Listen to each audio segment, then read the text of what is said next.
U.S. President Donald Trump's offer to take in white South Africans as refugees fleeing persecution may not spur quite the rush he anticipated. An executive order he signed on Friday provided for resettlement in the U.S. of, quote, Afrikaners in South Africa who are victims of unjust racial discrimination as refugees. Afrikaners are mostly white South African descendants of Dutch and French settlers, some tracing back their roots in the country to the 17th century.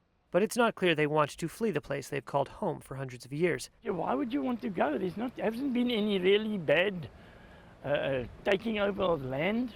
The people are carrying on like normal. And, what are you going to do over there? That was the response from Neville van der Merwe, a white 78-year-old pensioner living in Cape Town. And he had this to say about Trump cutting off aid to his country. We all know how Mr. Trump behaves, so why should they do that? It is being spiteful. Trump is pushing back against a law signed last month by President Cyril Ramaphosa, aimed at addressing the country's unequal land ownership. White South Africans make up less than a tenth of the country's population, but a legacy of the racist apartheid government left 3/4 of privately owned land in the hands of the white minority, after 3.5 million black people were forced from their homes. The new law makes it easier for the state to expropriate land for what it says is the public interest. And we will not be bullied. Ramaphosa's governing African National Congress, or ANC, has defended the measure and accused Trump of amplifying misinformation propagated by AfriForum, an Afrikaner-led group. And even that group, which lobbied Trump's previous administration on their cause, said it was not taking up his offer. We have to state categorically, we don't want to move elsewhere.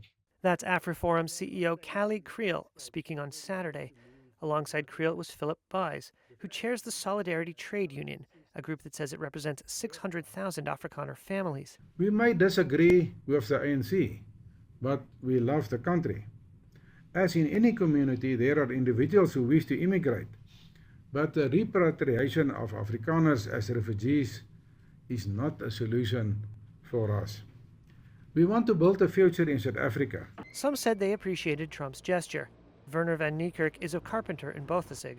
I think it's a very nice gesture from Donald Trump to offer us asylum over there. He did not say whether he planned to take up the offer.